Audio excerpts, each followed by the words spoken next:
Hey, we're the RAGAMUFFINs, and we have a podcast every month where we talk about all the latest releases, as well as other topics and trends in alternative music. But this month was so fucking stacked, we've decided to record a little bonus episode to talk about all of the new music. So here is Bonus Bangers.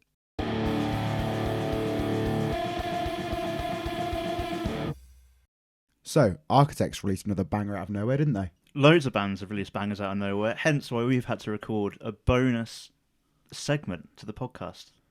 So many in 48 hours, including this absolute tune.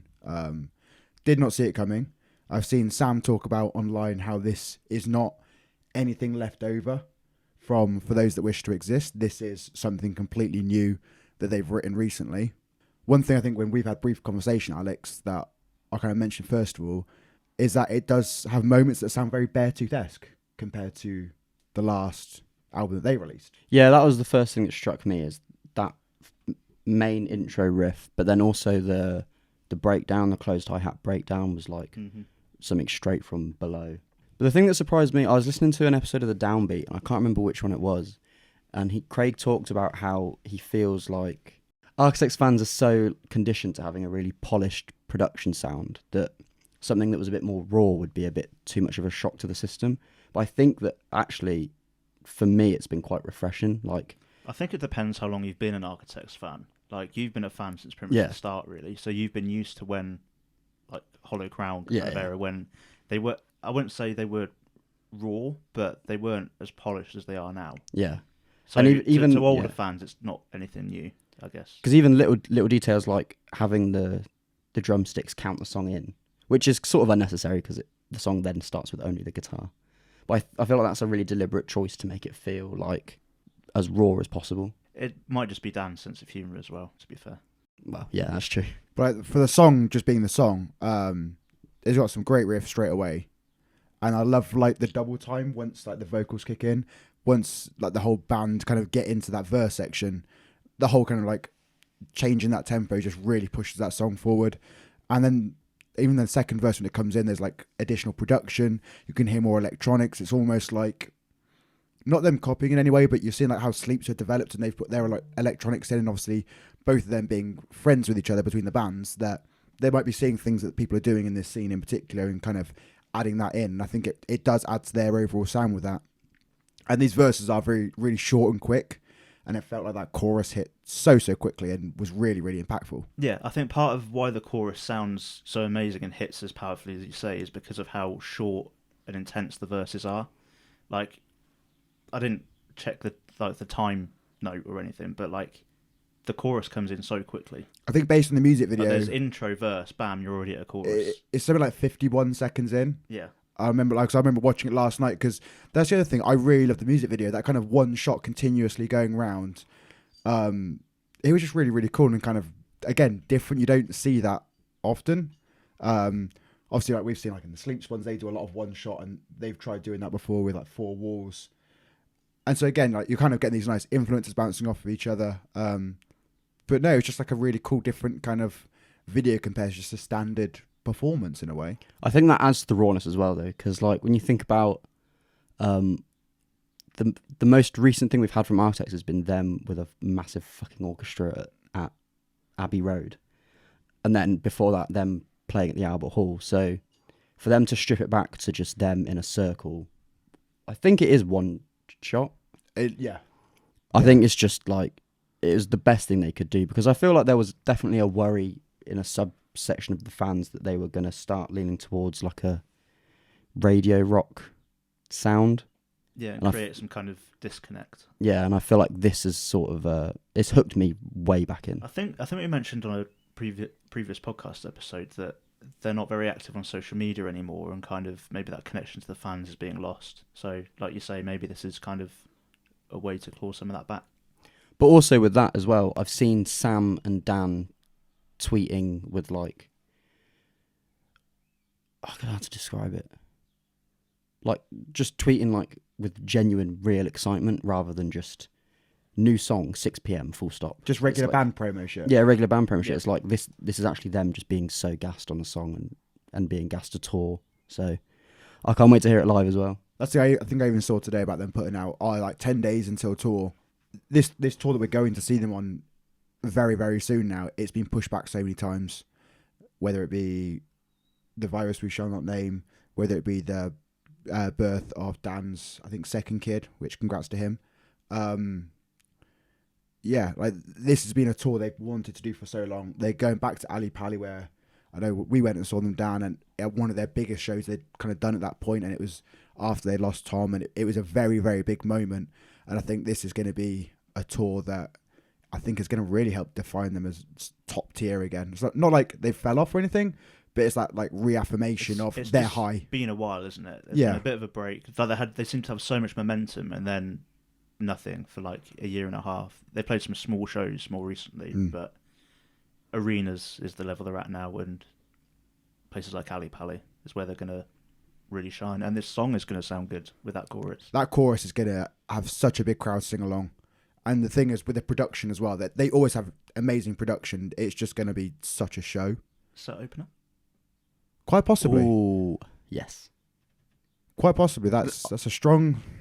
The statement. thing is, as well, as like when we heard the Beartooth album and there were the closed eye hat breakdowns, it fell flat. Whereas this one, I could already see the pit at Ali Pali for that song. I think going with that though, with the Beartooth one, they did that song after song. That was repeated. I think like after you hear it the first song, I think it might have been on Hell of It when that came out. You're a bit like, okay, cool, something different. I like it. It's like a signature for Beartooth, whereas for Architects, it's something they haven't really done before. So I guess that makes it a little bit more exciting. Mixing it up. So continuing with the absolutely insane 48 hours that we've had of releases, Tallah, another new song. I think I made you guys aware of it because they hadn't announced anything about this really at all. And I was just heading on the bus into work, opened up Spotify, and you know when you get that little notification at the top and it's like, oh, like a new release or something. That usually comes about 3 days late for me. That's the thing. This came up and all of a sudden I see Tallah, the Impressionist. And I was like, oh, shit, new Tallah song. And again, it slaps. Justin's incredible. Let's just get that out of the way. Like, I feel he's got such a way of like getting your attention and telling a story, which is again very important with Tallah because you look at Metriphagy and you look at the whole concept behind it. I think it just draws you in and you end up like really listening to his vocals. And I think you don't always get that with a lot of bands where you're drawn into the lyrics and kind of very like listening intently. So I think that's something very, very cool. This is the thing, a bit like Machine Gun Kelly, we said we weren't really going to review any of his songs again because we always end up saying the same thing. I feel like it's the same for Tallah, but in a better way. Yeah. Like, Justin's vocals are always just insane, and the band just always sound like they're just having the best time experimenting, and it sounds great. There's kind of a stuttered start until the strum chords come in to kind of jumpstart the whole song. There's a really cool drum segment in the middle, Beautiful. and a nice guitar solo towards the end as well. It is, and that kind of solo comes in out of nowhere. It just rips. And I love that kind of switch up in the middle of the song where it just drops out. They seem to still be able to, I think, surprise listeners.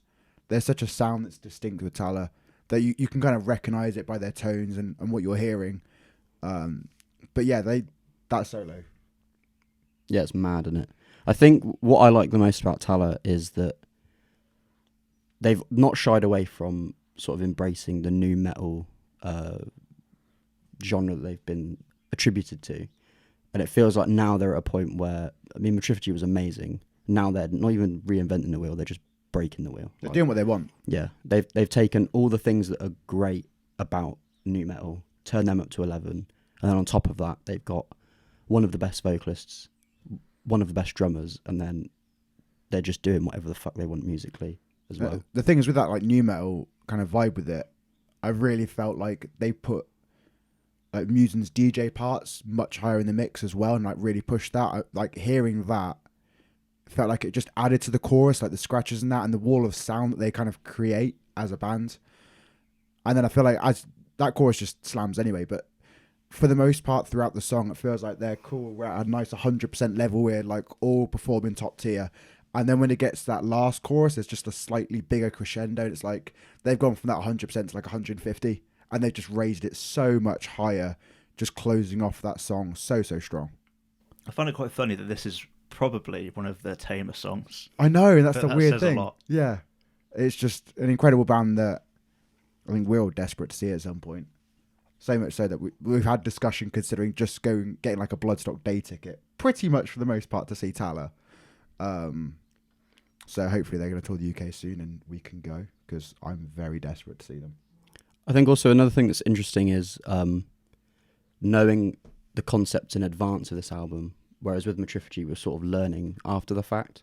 It's cool to see where the story sort of unfolding, piece by piece, out of order at the moment, because this feels like the song where, in the canon of the story, where the scientist snaps and realizes, like, do you know what, fuck this, I'm gonna go my own way. So it's fun as a fan to sort of be able to watch the pieces sort of fall into place and see where the story's going to go next. So, yeah. You guys played the game yet?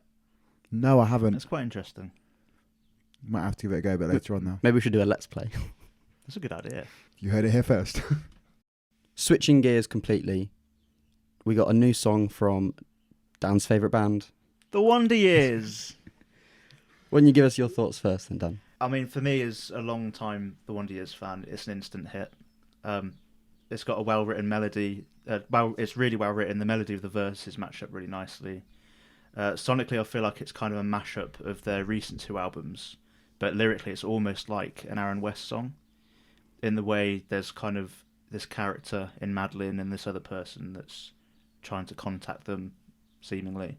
And it tells such a clear story using literal and metaphorical imagery with the lyrics. Like, I heard the tide is coming in, you're lost in the grey with two broken legs trying to swim. And then the lyric, Madeline, I love you, but we both know how this ends, is a massive callback to the song Madeline off of The Greatest Generation. The bridge section as well, I love. The repeated shouting of Madeline is like they're trying to call out to her. And I love the refrain in the pre-chorus as well, like another day up in flames, or the way that repeats, kind of another day, another day. I've got not much more to add, but I also felt the Aaron West sort of influence in terms of this, like, quite character-driven song. Yeah. And I mean, there's still debate amongst the fan base as to whether this is going to be like a normal The Wonder Years album, whether it's going to be a bit more of a concept album. Oh, okay. The fact that they've used the name Madeline suggests it's about this same person from the previous album. Yeah. But there's still some people that think it could be a concept album, that they're creating characters. That would be really cool to see. I also just love Soupy's delivery, because, like, he could be reading me a Chinese menu and I'd be like choking up. But then you combine that with, some of the lyrics you just read out, and it's just what, can't help but just love it, but also just sort of wallow in the feeling that he's creating. So that's the thing, it kind of bounces along like a nice kind of punky song, but then the contents of the lyrics and the emotion behind the delivery, like you mentioned, is kind of quite sad and desperate, almost like a last chance. I don't have much more I can add, because you've pretty much nailed everything I've kind of got like written down for it. It's just such a well-written song, and that's the first thing I've gotten here. And I just didn't know what to expect coming into it, because I think I was a little bit 50-50 on the album. Some of it I loved, some of it was not like my immediate kind of like, oh, this is what gets me as a music fan. And it was an old album as well. Exactly. I recommended before. So that this, absolutely loved it straight away. And I thought the vocals just stand out so strong over the instrumentals. And like you said, with the melodic sections, the guitar work's fun, it's riffy, and then those melodies that kind of come in underneath, really, really beautiful. And I think the snare drum sounds beautiful. Like, there's a second verse where there's a kind of like the small section with it. Mm-hmm. Absolutely lovely. The tones, the production in it just sound tight. I'm a very big fan of this, yeah. Really, really enjoyed it. Sorry, every time you've said the word tones twice now, and it just makes me think of Francis. My friend Gordon's coming through with some tones. Sorry. It just distracted me a little bit. Next, so we're switching things up once again. It's Veil of Maya with Synthwave Vegan. Oh my God, I love this. Bloody hell. There's been such a fan call out for like Heavy Veil to come back for quite a long time. Ever since like Lucas kind of joined, there was a bit of a change, and they went from a more deathcore kind of route to a more metalcore route. And fans have embraced it. They've done some killer tunes like Viscera, Outsider, like the singles that have come out members only since 2017's False Idol. Great, we've got a lovely distinction in the sound. And then Outrun, the last single that came out from that, being very much more melodic. They just thought, fuck it. And the heaviness that they've got in this is ridiculous. Like, you got the wonderful dissonance, which you're always going to get in Veil, but it's just all of them going full pelt. Lucas's vocals are just heavy and incredible. And that's the thing, because I think I've played you, Alex, some of his side projects before, and he's got such beautiful sung vocals, but it's very much like Mark, guitarist, showed him this riff, and he was like, yep, I'm just going to scream the whole way through this, and it's going to be fucking heavy. And I love it. It feels like there's a trend at the moment in metalcore and deathcore to just make the most disturbing noises possible and accompany them with some of the heaviest guitar riffs you've ever heard. Yeah. And Maya have done it here as well. Partnered with kind of the odd stuttery time signatures as well. It just makes it quite a visceral listen. Yeah, I mean, you could just tell from like the first 2 seconds and the glitch and the dropout, you're just like, oh, fuck, here it comes. And yeah, just unrelenting. And I think it just speaks to how good this band are at writing songs, that they had a whole album, did away with it, and are now putting out the run of songs that they've been on is unreal. So the interesting part that I've seen with that is I think it was Mark who put out on Twitter that all of the songs they released prior to this, so you got Members Only, Outsider, Viscera, and Outrun, none of those are going to be on this album. Is this on the album though? This is going to be on the album. Okay. But you look at those 4 songs being absolutely incredible, and like Outside in particular was the one that, me being very late and probably the biggest fan here of it, got me into Veil. The fact that like these amazing songs aren't going to be on there makes me so excited to see what's actually going to be on this release alongside Synthwave Vegan, because man, I am hyped. Yeah, massive tune. From one massive tune to another, we've got the last single before Static Dress's album, Fleahouse. I don't think there's a more exciting band in the scene right now, just doing stuff that are captivating everyone's attention. They're just doing all the right things, aren't they? I just got nothing but compliments for this band. I really love this song. I feel like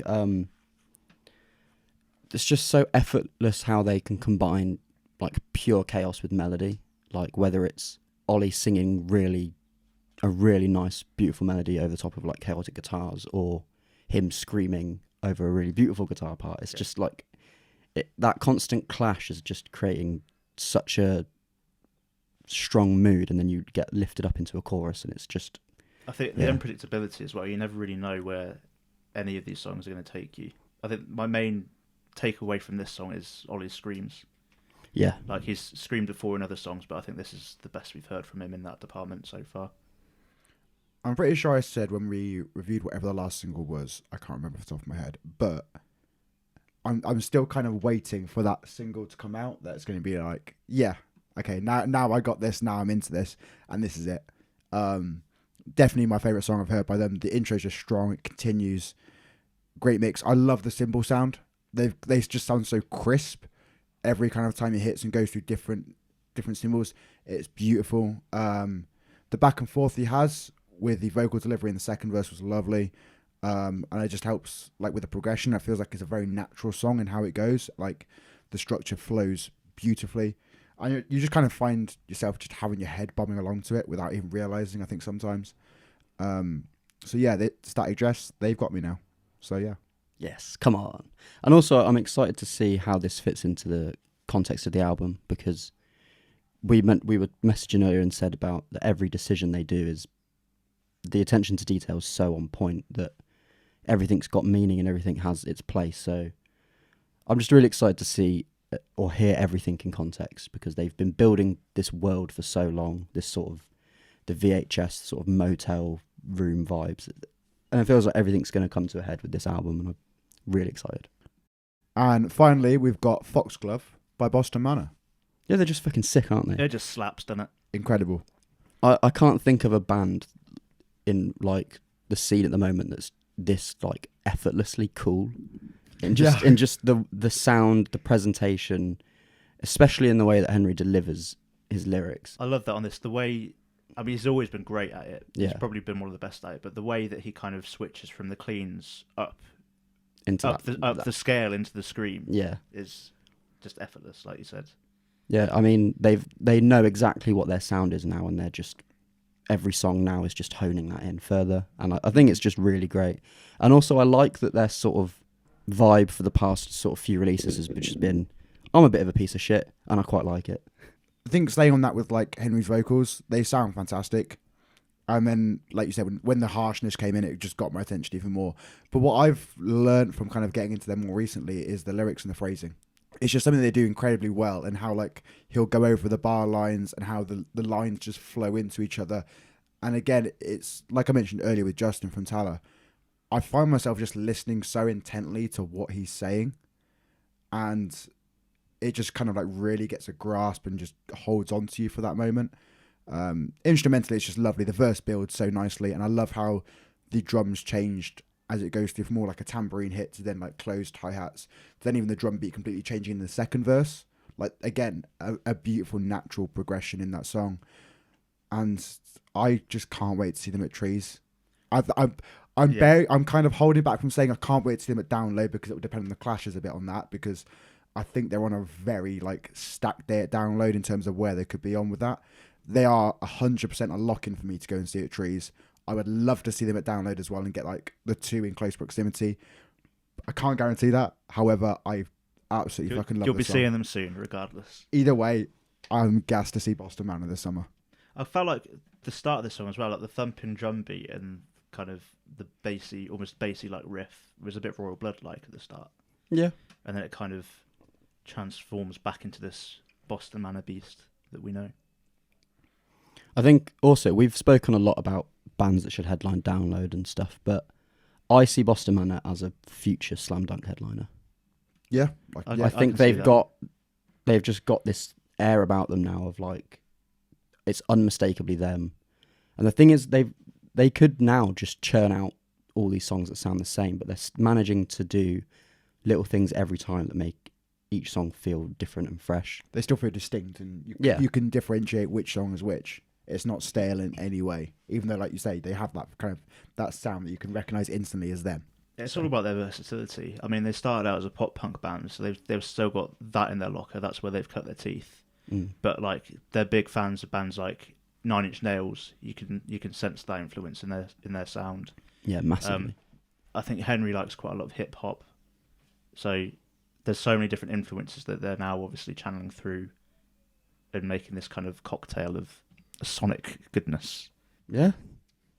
Tunes. All 6 of these songs, fucking bangers. A nice little mini review section separate from the podcast, talking about an incredible 48 hours of music, varying genres, varying artists. Music's good, isn't it? Fucking love it. And also, you know, just to reiterate how good the British music scene is at the moment. Architects, one of the best bands in the country. Boston Manor are on the up. Static Dress are making huge waves. It just goes to show that we're doing bloody good. There's not many things to be proud of being from Britain at the moment, but our music scene is one thing. And the thing is, we haven't even talked about other like British bands that we're going to be coming out with the podcast, like Bury Tomorrow, While She Sleeps. This music scene is absolutely killing it right now. So, all good things. And why don't you let us know in the comments which of these songs you liked, what your favourite one is, all your thoughts, feelings, and observations. And subscribe to hear our main podcast where we'll be reviewing even more songs. Nice.